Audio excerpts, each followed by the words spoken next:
Ever feel like you're stuck on that financial hamster wheel? Working hard, but that true financial freedom. It always seems just out of reach, you know? Oh, yeah. Well, today we're diving into a book that's almost a century old, but, its advice is surprisingly relevant even now, all these years later. hmm The Richest Man in Babylon. It's a classic. It really is. We're going beyond the surface, going to try to uncover what this ancient city can teach us about our own finances. Think practical advice on saving, investing, and even like the psychology of wealth. Right?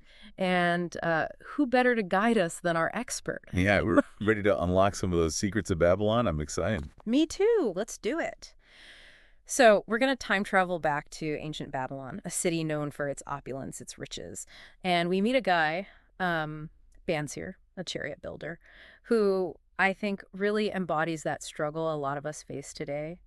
He's skilled, he works diligently, but he just can't seem to break free from that cycle. Yeah, living paycheck to paycheck. Living paycheck to paycheck. Yeah, and I think, Bance, your story, it's a really powerful reminder that financial success, it isn't always about like just working harder. Right. It's about, maybe working smarter. Working smarter. Understanding like the principles of wealth. Yes. And then actually applying those like consistently. And that's where I think Arkad, the wealthiest man in Babylon, he enters the picture. He recognizes Bansir's frustration and decides to kind of share some of that wisdom he's accumulated, right, on his own journey to prosperity. Yeah, and it's interesting, Arkad's teachings, they're not about those get-rich-quick schemes. Right. He really emphasizes that financial success, it comes from, like, truly understanding. Yeah, like internalizing it. Yes, internalizing certain principles, which he calls the 7 cures for a lean purse. Oh, 7 cures for a lean purse. So, I mean, these cures, they're really about building that solid foundation for your financial well-being, right? I mean, it's about changing your relationship with money and developing habits that are going to lead to that lasting prosperity, not just like a quick hit, Absolutely. And I think what's like so fascinating about these cures is that they're accessible to everyone, regardless of, their income level, Right. their background, or anything like that, right? Right. It's really about making like small, consistent changes. Small changes, big impact. Yes, exactly. That yields significant results over time. Okay, so before we break down each cure, why don't we give our listeners a little sneak peek? Yeah, a little preview. Get your notes ready. Okay, so that first cure, it really focuses on the power of saving. So that's that. Start thy purse to fattening. Oh, yeah. And then we have control thy expenditures, which is all about budgeting, making those conscious spending choices. So being mindful of where your money's going. Absolutely. I like it. Next, we have make thy gold multiply. So that one emphasizes like putting your savings to work. Okay. Through wise investments, of course. Of course, yeah. And then there's guard thy treasures from loss. And this stresses the importance of like protecting your assets. Protecting what you've worked so hard for. Right. Yeah. Making really informed financial decisions. And don't forget about our homes. Cure number 5, make of thy dwelling a profitable investment. That one highlights the significance of home ownership. Yes. And, of course, planning for the future is so important. Of course, yeah. Cure number 6, ensure a future income. Smart. It reminds us to prioritize retirement savings. Yeah. And prepare for those unexpected expenses that, tend to pop up. They always do. Life throws those curveballs. Exactly. It's interesting, though, like these principles from ancient Babylon, they still resonate today. I mean, we all face kind of similar financial challenges no matter, what era we live in. It's so true. And that final cure, Yeah. I think it's particularly relevant in, today's rapidly changing world. Increase thy ability to earn. Okay. This emphasizes the importance of, continuous learning, skill development, seeking ways to just like enhance your earning potential. Investing in yourself. Yes, exactly. Okay, so we've got a roadmap, those 7 cures. Now let's dive into the first one. Start thy purse to fattening. Arkad's advice here. It's surprisingly simple yet profound. Consistently save at least 1/10 of your earnings. But here's the key. Before paying for anything else. So Arkad, the richest man in Babylon, this guy is telling us to save at least 1/10 of our earnings before we even think about spending. It's like, we're putting ourselves at the top of our own paychecks. Yeah, exactly. It's that mindset shift, right? Okay. It's going from like saving what's left to paying ourselves first. Right. And by making saving like a non-negotiable expense, we prioritize our financial well-being from the very beginning. Okay, so I can already hear some of our listeners, right, saying Uh-huh. easier said than done. Right. Saving 1/10, yeah, ideal, but, what if your budget is already like stretched thin? That's such a valid concern. Hmm. In the book, it actually addresses this, like directly through this story of a college professor and his wife, Okay. who they were struggling with debt, living paycheck to paycheck. They probably thought saving was impossible, right? Just like some of our listeners right now. Exactly, exactly. Mm. But they decided to just put Arcad's advice to the test. Okay.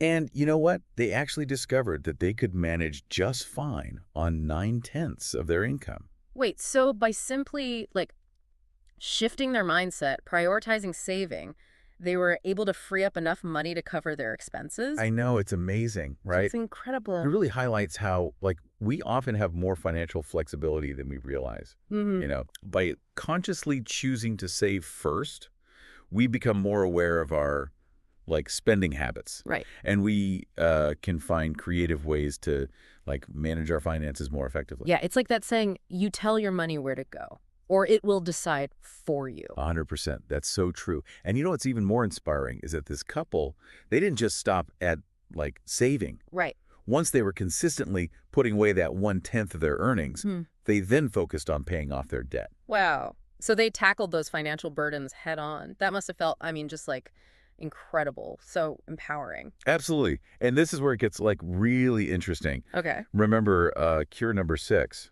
Ensure a future income. Yes. After becoming debt-free, this couple then shifted their focus to building a retirement nest egg. Oh, wow. Smart. Right. They understood the importance of, like, planning for the future. Yeah. Ensuring their financial security, even, after they stopped working. It's like they used that initial momentum from saving, and it just created like a ripple effect of positive financial change in their lives. They went from feeling stuck to like really taking control, Totally. and like building a brighter future. And I think, that's the power of Arcad's teachings. It's like he provides this really practical framework for, like, transforming your financial life, one step at a time. One step at a time. Speaking of taking control, let's move on to kind of another crucial aspect of financial success, and that's, making smart decisions about where we put our money. Yes. Leads us to Arcad's third cure. Make the gold multiply. Okay, so this cure emphasizes the importance of putting your savings to work, right, through wise investments. Yeah. It's understanding that money, it shouldn't just sit idle. Right. It should be actively growing, like generating more wealth. Yeah, that makes sense. It's like planting seeds. Yes. You want to sow them in fertile ground, right? Okay, Where they can flourish and multiply. Yes, exactly. But as with, any endeavor, it's crucial to, like, approach investing with caution, Of course, yeah.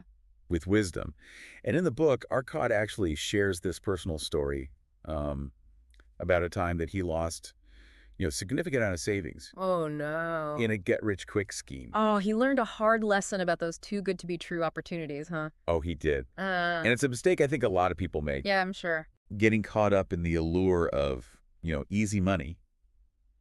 And they overlook the importance of due diligence, right? Right. Like informed decision-making. So it's not just about making your money multiply, it's about making it multiply wisely. Exactly. And Yeah. that's why, Arcad really emphasizes the importance of, like, seeking advice from those who have that experience, right? Yeah, A proven track record in investing. He had kind of learned the hard way right. that relying solely on his own, limited knowledge could lead to costly mistakes. It's like that old adage, it's not what you don't know that hurts you, it's what you know for sure that just ain't so.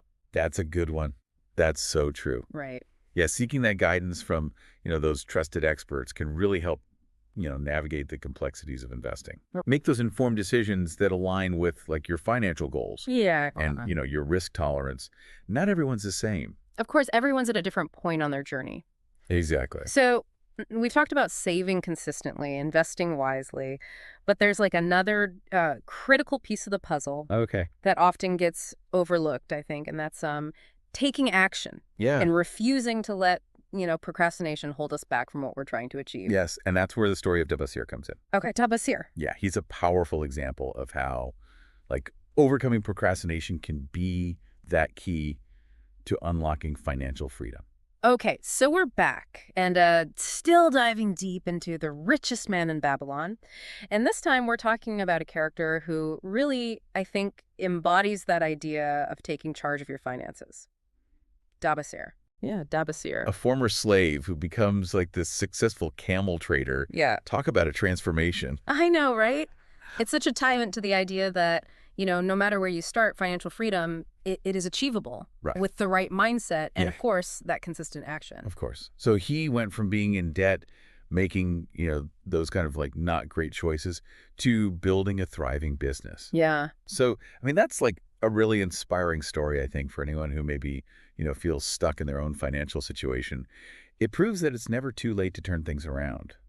So, like, what was Dabasir's secret? How did he break free? It really wasn't like some magical solution. He actually applied the same principles that Arkad, laid out, Okay. starting with honesty, taking responsibility for his debts. He didn't, like, shy away from his obligations, but he, like, really confronted them head on. So he faced his financial reality. What did he do next? He went directly to his creditors and negotiated, a realistic repayment plan. Okay, so he didn't bury his head in the sand. No, no. He was like, all right, let's figure this out. Exactly.